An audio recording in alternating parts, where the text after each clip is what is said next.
Hello and welcome to CTN. To learn more about the show, please visit CIOTalkNetwork.com. And today's topic is reinventing Carrier, a 100-year-old startup journey. So Carrier, it's actually a legacy waterfall manufacturing company, which has started its journey to reinvent itself. And they want to use digital for that. So whether they're trying to educate the leadership and the board about the value of digital, they're trying to partner with the business unit leaders, want to leverage and harness and exploit the power of analytics or automation and any other emerging technologies. It is still a huge task to pull it all together. And there are a ton of challenges like in any other transformation effort we have all undergone. So how has this journey been thus far? What kind of shifts in the mindset, the culture, talent, process, and tools has actually allowed Carrier to continue to transform into a modern, customer-centric lifecycle solution provider? So to discuss this, I have with me Bobby George, who is the Senior Vice President and Chief Digital Officer with Carrier. Hey, Bobby, how are you? I'm good, thank you, Sanjay. How are you doing? Great, and glad to have you on the show here. And we have John Souther, who's the Executive Director, Digital Growth and Strategy with Carrier. Hey, John, how's life? It's great, and thanks for having me. Absolutely a pleasure. And we have Ellen Trager, who's the Executive Director of Digital Commercial HVAC at Carrier. Hey, Ellen, how are things treating you? Fabulous. Thanks so much. Absolutely. Got such an amazing panel here, and this is your journey. So to just set the stage, so Bobby, let's start with you. So how did you go about making the business case for reinventing Carrier? And while we all pitch, not every time it is received the best what you expected. How was it in your case? How well was it received? Yeah, this all started when we decided to spin off as an independent company way back in, now I feel ages ago, March of 2020. Just before we all shut down from COVID, right? We were spinning off from United Technologies Corporation as an independent company. And as Carrier spins and any new company spins, you got to have a story and you got to have a growth story for the investors who are investing in the company, for the employees in terms of creating that motivation and excitement of being part of this new thing that we are embarking on. And for our customers as to what should they expect from the new Carrier. So that was kind of the task in front of us. And we typically went through this process internally ourselves. And one of the biggest things for our leadership team at that time, starting with our CEO, Dave Gitlin, was how do we transform our company to be more customer-centric? How do we engage differently with our customers? How do we build products and solutions that are critical for sort of the secular trends that we see in our environment today, whether it is sustainability, whether it is healthy air. And we as Carrier have an opportunity to influence all of that. And when we peeled the layers and we said, okay, now what is going to power this transformation and this new Carrier? It was, amongst everything else, it was the ability to transform ourselves digitally. So that meant, how do we change our systems? How do we change the way we engage with our customers? How do we digitize our processes, all the IT stuff? And then how do we create agility in our business processes as we think about it? So that's sort of what became our fundamental rallying cry. And for us, it then became, all right, how do we now create the impetus in the organization for coming on this journey with us? And it had to start at the top. It had to start with our CEO setting the agenda, our leadership team getting on board with that agenda, and then subsequently engaging with our board and talking about how this is going to transform the next 5 years journey for Carrier. So it started at the top. It was honestly, for me, a very easy job because I had an ally and a partner in my CEO and chairman of our board who was leading the way to make this happen. So you just went in, pitched, got the approval, and it came out. It was that smooth, or was there anything besides that initial activity that was required? I think that is step number one, right? So getting alignment, getting this digital transformation and our internal transformation is a priority was step number one. And that's when the hard work begins. Now we've got to figure out how we're going to allocate resources, how are you going to allocate capital amongst all of the other priorities in the organization. Then we look inside our organizations and we find that we have a talent deficit, right? So we have an organization that was geared to do a certain set of things. And now we want the same organization to step up and do a whole bunch of other things, whether it is embracing new technologies, whether it is engaging with our businesses, et cetera. And then we needed to culturally transform ourselves to bring agility and speed, because it is not a static environment. It is a dynamic environment that changes constantly. So how do we bring about that cultural transformation, both within digital and through the rest of the Carrier organization, to be able to realize some of the promises that we had as we made? John, it's a great segue for a question for you. So it's 100-year-old company, right? Talk about the deep-rooted legacy culture and processes. And the fact that Carrier is a super successful organization, the executive leadership and the board would say, why would I want to change anything when I'm already enjoying so much success? So what did you see as the kind of changes were necessary to start turning this, I don't know how many tons worth of weight of the ship, right? With such a big ship. What was needed? And I think that's a great question, because as Bobby mentioned, we were a new company in 2020, right at the beginning of COVID. And this is an area that's really critical to understand. We were separate. We were multiple BUs. We have 4 primary CIOs today that represent each of our 4 business units. Those 4 CIOs had never been in the room together prior to the transformation. We had multiple people in IT reporting into supply chain leads, finance leads. We had multiple people that were just single person IT shops within a larger company. And I think we knew we were a successful company. We're an amazing manufacturer. We build great products. But the one thing we hadn't done yet is come together as one team in IT and digital.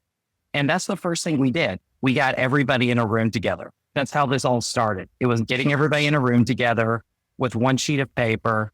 As Bobby said earlier, he had an ally in the CEO, an ally in the board, and he laid down his principles of what he wanted to deliver. It was one digital team. We were going to reshape the talent. We were going to move away from just managing third parties to actually building solutions ourselves. We were going to introduce new capabilities in cyber, new capabilities in analytics and automation, new capabilities in how we go to market. And that's something we couldn't do with the old model. We weren't at global scale. We were at the scale of multiple companies. And so I think that was really the first objective. And then after we brought everybody together and just started the conversation, it was really about becoming one team. And that doesn't happen overnight. You can't just shuffle a bunch of people on an org chart and say, okay, you used to have 20 people in IT at a corporate level. Now you have 700. You're a team now. It's not that simple. And I think that's really an area where we really focused on culture first. I was always a big believer in culture, but I would say the transformation we did here really opened my eyes into how important it was. Because it's not just all saying one thing and having the same printouts on the wall of what culture is. It's believing in it and living it day to day. And this goes into a few areas. We take feedback very seriously. We have pulse surveys that tell us how we're doing, what our employees like and what they don't like about what we're doing. And every time that comes out, we parse through it as a team. We read every comment. We make sure that if we see things where the digital operating model isn't working, or we're not delivering value to our customers, that we address those and we change those with specific programs and initiatives. Also, culture is about believing in a common set of principles and tools. We've invested heavily into our teams. We're almost going to be 100,000 hours this year in training that we're giving to our digital teams and the partners of our digital business. That training is not just about learning new skills, but it's inspiring people to think differently and inspiring people to work together. And that's an area where just as we continue to press and continue to advance, we put such an emphasis on this one team mentality to really bring it to life. And it's not easy and the journey is not complete. And I think that's one of the biggest benefits and the biggest things about this leadership team that's allowed us to be the startup that we are is that we realize the journey's never complete. We have to continue focusing. We have to continue improving every day. And that's something that we take very seriously in what we do. And that's really what drives that culture, that team, and this operating model to bring what were legacy processes, legacy ideas in a company that has been performing incredibly well, and to make sure that we do so and still enable the business, but enable us to bring step change value to our business partners. So, John, when this actually happened, as you rightly said, that it's never a smooth sailing boat, right? When you're trying to do transformation, people come from totally different walks of life and or different divisions trying to come together. So there must be friction, there must be passive resistance, there could be active resistance. So in your view, if you build that vision, do they just start following as if you were a Pied Piper? Or you had to do some shepherding, some cajoling, or use some interesting strategies to get to where you want. I don't want you to open up any dirty laundries or horror stories, but what would be some of the learnings you could impart? Because you reached not an ideal state, since you said it's still a journey, but I'm sure there is a ton of learning. With any examples you could give without revealing too much, what kind of learning can the listeners take away? I think the concept of resistance, it really doesn't exist. Resistance is just two points of view trying to come to a common solution. And I think realizing that there were legacy ways of doing this, there are now new ways of doing it. That's not resistance. There's not one better than the other. We all want what's best for Carrier. And I think the key is to keep the conversation going. And to realize that it is a conversation, it is an evolution, and that if you just have this single vision of what we laid out initially is the only way it'll work, you actually wouldn't get to where we went to. It's really about being open, being able to pivot, and then aligning on what I would say are our core KPIs and aligning on critical key measures that we can all rally around and creating a common vision about how we achieve those. Because regardless in any transformation, you actually have way more in common than you ever have differences. And I think it's just not allowing those differences to sit there too long and appreciate them, recognize them, and figure out when they're blocking achievement of key objectives. But otherwise, just focus on what we all agree to. And that's building a better Carrier and supporting our business partners better and building new capabilities so that we can enable the growth of Carrier. I'm sorry, Ellen. I was just going to say I'm fortunate to have such an amazing leadership team within digital. We have a policy in our group that says strong opinions, weakly held, right? So we walk away after debating all points of view with a common point of view as a team to execute. And I think that has been fundamental in how we've been able to shape the transformation effectively. Go ahead, Ellen. Sorry. No, that's all right. One of the things I was going to add as far as lessons learned go, I think there was so much going on and the team were moving so quickly to reorganize digital as a function, set out the vision for what our center of excellence teams were going to do versus what the business units and the shared services team would do.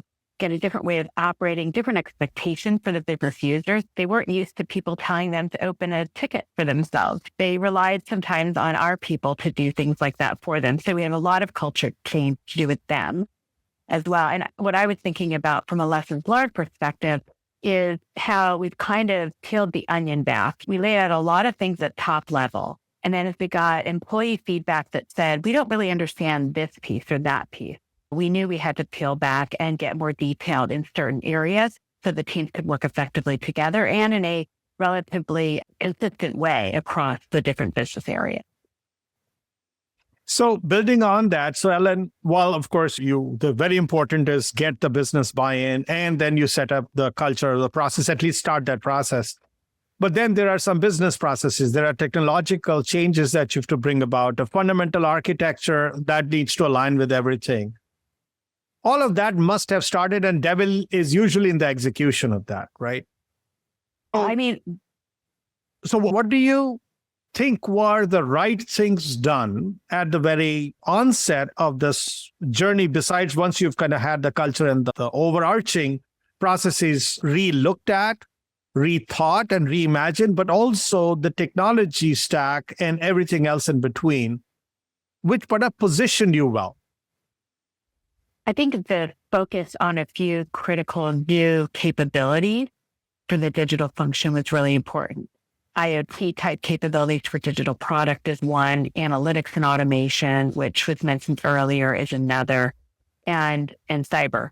I would say those are three. There are more, but from my area, those are three of the really critical ones that we invested in building capabilities in-house for the business. And then for my role as a CIO for one of the business units, I was able to take advantage of those capabilities, of course, to deliver value. For example, one of the key strategies for the company is growing our services business at 2 to 3x what our historical growth rate has been for services. And when I came into the role and I looked at what we were doing in services, it was clear to me that we could take advantage of all of these different capabilities that we were building as a digital function. For example, recently we used some automation technology to help us renew our service agreements more quickly. We saw a 4-point increase in renewal rate year over year. We saw price increases, reduction in admin time, all the things that you would expect if you do very targeted, specific automation programs in the right places in your company. And because our COE had built themselves a capability and done various projects by that stage, my team could go in quickly, partner and get value with kind of a 1-month payback, right? Which was just fabulous, a great way that we can support the business growth around our services capability. So are you looking at these as micro investments, more playing like a VC versus a bean counter? I'm sure you're not looking at the bean counter where you will always look at how less can I spend for me to get the most rewards versus, you know what, digital itself is new. You still have to explore how far you can stretch it. So you would take some calculated bets. Is that how you invested? And if you did that way or in any other way, could you define what you did in terms of investments and how did that portfolio of investments that you did pay off? So in my part of the business, we've got both the biggest maybe and some of the smallest programs that the company's doing. And it has to be fit for purpose, right? For example, in our European business, we had a real need to rethink the way that we transact business. We had a very country-centric model. We wanted to move to a regionally oriented model for transactional processing and also give some core capabilities to our service team. And that is one of the largest programs that our board has approved to move on. It's about, I would say, halfway through or so. And we see significant opportunity to keep transforming the business as a result of that. But it's foundational, right? You can't do those large ERP, ripping out the guts of a 100-year-old company with 2 pennies that you rub together. So we have programs like that. We have programs like the automation one. And I think it's a matter of really looking at what the business value is that we have an opportunity to deliver and mapping the investment and the technology with that value opportunity. And if I may add, Ellen, a couple of other things that we have inside the organization is, for example, IoT, right? We have millions of products and service. And in order to enable services, we need to connect this equipment up. We need to be able to access the data. We need to be able to provide more over-the-air updates on these equipments. We need to be able to bend the cost of being able to service these equipments. And how can you do that? You can do that through IoT-enabled capabilities. Now, each one of our businesses have products across the board, and we could engage in a edge-based analytic IoT program in each one of our businesses. And instead, we said every one of these patterns are so consistent, whether it's edge analytics, whether it's telematics, whether it's edge units, whatever they are, it is a requirement across our businesses. Now, connectivity and access to the data, right? That's a requirement across all of our businesses. And then once we have the data, to be able to do AI and ML and advanced analytics, to be able to drive predictive prognostics outcomes on the data itself. That's another pattern that is consistent across the businesses. So rather than trying to do it in a siloed way, we said, we've got to now create these fast layer services in the form of a platform for innovation inside the company, and we call it Carrier IO. right? So we built that, we've invested in that capability as an organization. And now all the businesses can then accelerate the rate of innovation now that we have these core platform capabilities. The other example that I would say is very relevant to us is usually businesses have a burning platform situation, right? So we had one which we took full advantage of when we were spinning out of UTC. And we had 12 months where we had, significant amount of services for us was performed by UTC. Right? These were called transitional services agreements. And we had about 12 months to get off of these transitional services agreements. So the options in front of us were using the investments that we were going to make to get off of these transitional services agreements to really leapfrog from a technology perspective, right? That's one option. Or we could copy paste whatever we had prior. And we chose to use this opportunity to leapfrog. And that requires courage, that requires conviction, that requires the ability to stand by and face, because it's not going to be easy. There is so much change that we implemented within that 12-month period that it was going to be chaotic, right? And we needed to have the courage as a team to be able to rely on each other to ensure that we had our backs as we executed through those transitions. So that was another example where I would say we had a burning platform in our business, 12 months, and we needed to exit these transitional services agreements. And we took the opportunity to leapfrog fully and completely. And what I would mean is from that transformation, I'd say we moved about 3/4 of our workloads into the cloud. And we exited about 14 data centers that we had across the board. And that's kind of one example. We adopted most modern SaaS-based tools, whether it is enterprise solutions, whether it is the implementation of Workday for all of our employees, whether it's the payroll systems, whether it's the finance systems. We adopted modern, agile, nimble, SaaS-based tools in our organization so that we're not held back by what I would call traditional IT capabilities. My recommendation is take the opportunities you're given, right? And each time as you are thinking about what your North Star is and how further each one of these opportunities get you to your North Star, take them. Don't be shy. Have the courage and the conviction to lead change. And the organization finally follows, right? I'll tell you, it was not pretty. We did our service desk transformation in 90 days. We transitioned from an existing incumbent provider who was in the business for 22 years to a new provider. We had 60 days to do the transition.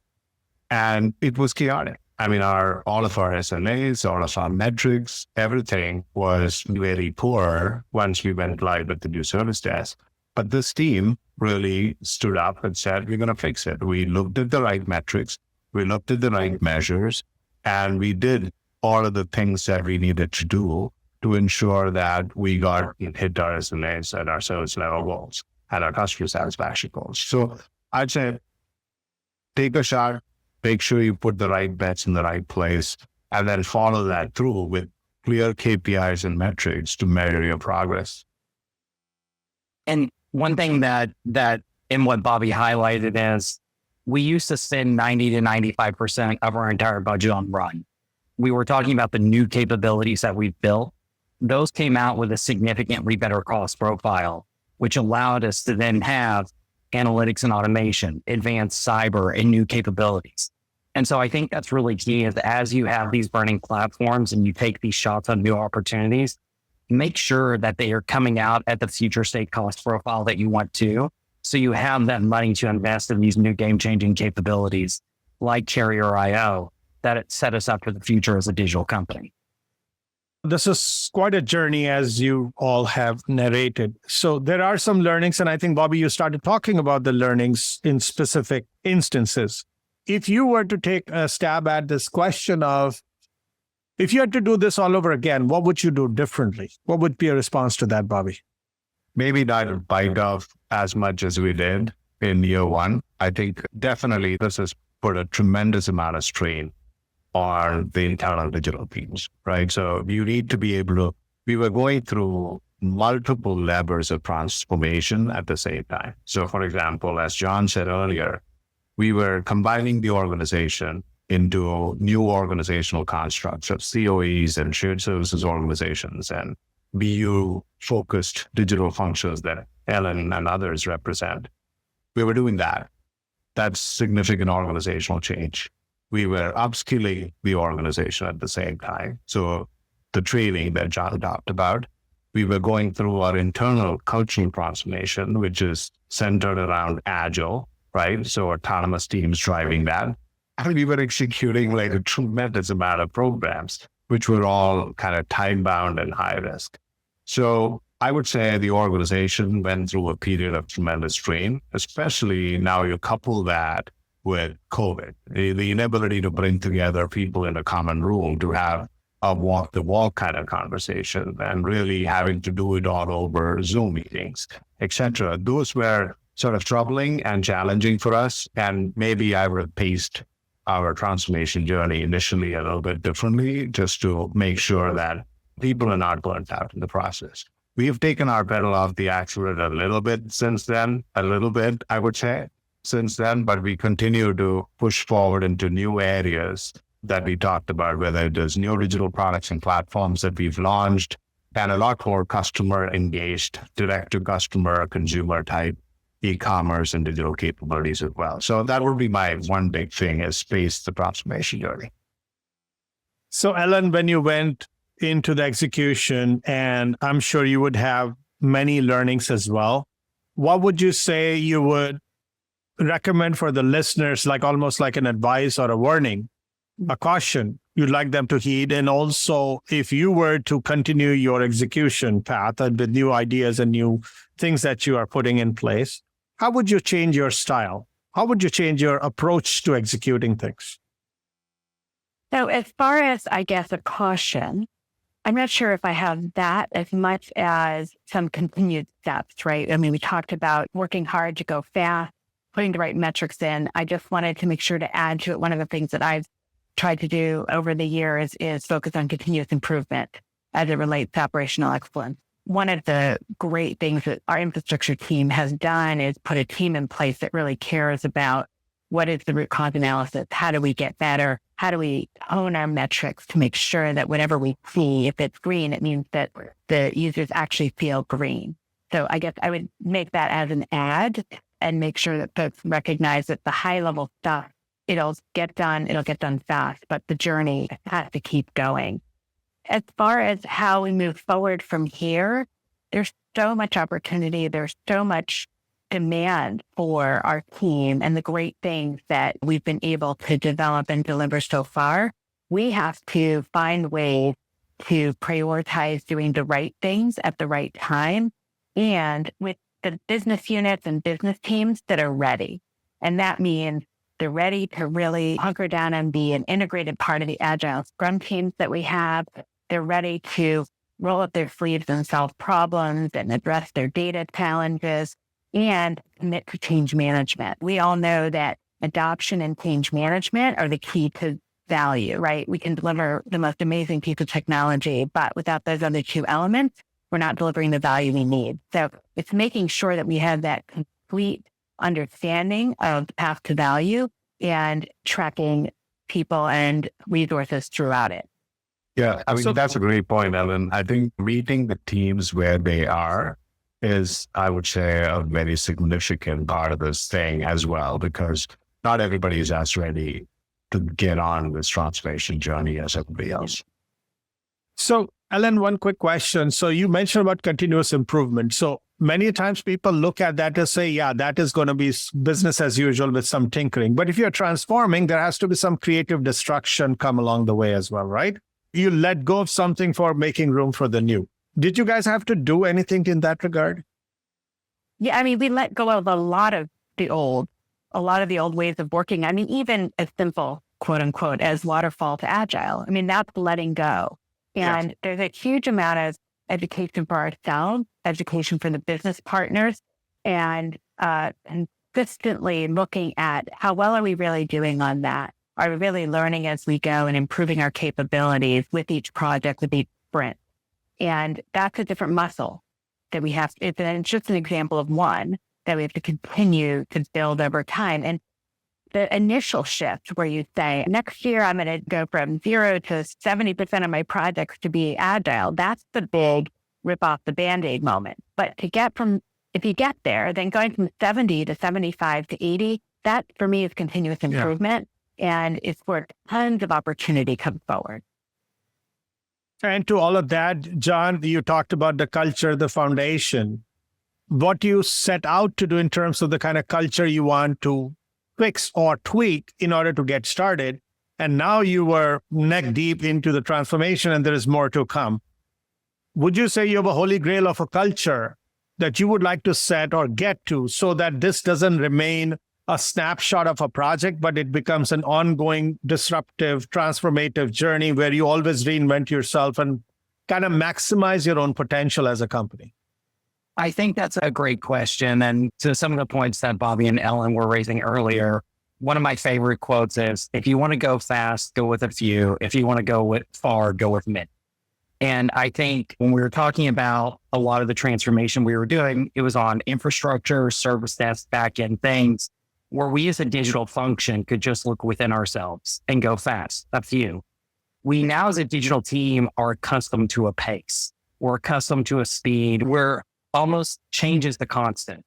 And I think, and that's our culture that we've built. And we have great team members. We have nimble team members. We have people willing to get creative all times. But now we're transitioning to this. We need to bring the organization with us on some of these new changes. As Ellen was saying, the programs we're working on, adopting that. And this is now that part where we have to realize we have this fast-paced digital culture, and we have a culture of excellence at Carrier that's been moving at a different speed, focused on different initiatives. These are now starting to come together. And once again, we called it friction earlier, but it's just a conversation that needs to happen. And we have to find that right balance point. And I think when it comes to culture, I think that's really where we have to start thinking about as we become one we were one digital. Now as we become one Carrier, moving at the speed of transformation, moving at the speed of the market, introducing new ideas, new concepts around Edge with Carrier IO and some of our new digital recurring revenue products. We have to find that right cadence where Carrier comes together and we build that culture of co-innovation and co-transformation that comes with speed, and it comes with the best of both of all the mentalities that we've had. This 100-year-old stable manufacturer who's been delivering excellence and a digital team that's new and working with speed. Building that best of both, I think, is the next step in our journey. And I see a ton of promise there, and I'm really excited about the progress so far. But once again, for me, everything can always be improving. So what are those next steps that we can do to make ourselves better and make sure that we're in lockstep as we go along this digital transformation journey and our journey for bringing more digital products to market? So one last question for each of you. Give one leadership tip, which these individuals, individually or collectively working in any organization, trying to turn around, not sure even they could ever come close to your 100-year-old startup transformation. But if anyone is trying to do any startup transformation or any other transformation in their businesses, starting with you, Bobby, what would be that one leadership tip you will give them?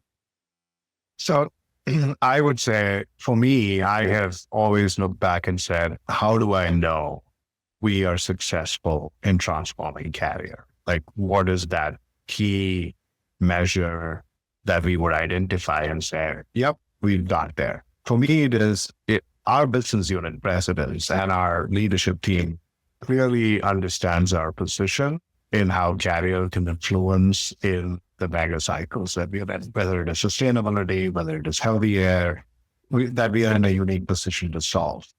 But there is one key thing, right? Technology tailwinds that enable us to help drive this. And how can you create a defensible position for your business in the long run using technology as the key enabler for that? And for that, when everybody in the business is aligned, and key part of their strategy and how they think about the business is they think about the business today as a digital business. And if they want to grow and scale and respond to customer needs, no matter what they do, they understand it is digital. So it is front and center of the strategy for each one of our business unit presidents. And that's how I recognize that we have arrived. So it is not the CDO or the CIO pushing a digital agenda. It is when your leadership team is speaking to that same tune. In my mind, that's what I would say is a key learning or takeaway, is to have one or two of those key KPIs that we can measure and say, okay, how did I get to that goal? Ellen? I was thinking about the way that we work together as a team. It's not been always pretty smooth path. We are very strong-minded, experienced senior leaders, but we do have the best for Carrier in mind. And we solve problems together when we need to, and we've been able to move the organization forward. John? Everybody says this, but it really comes down to people. And it really comes down to building the best teams, making sure that the teams are aligned and you're all focused in a single direction. I think we have to realize as Carrier, we're not building a widget. We're not implementing the next service desk. What are we doing? We are helping grow Carrier's revenue. We're helping Carrier's bottom line. And I think having a strong team that realizes that's their mission, but then they own a piece of that entire mission.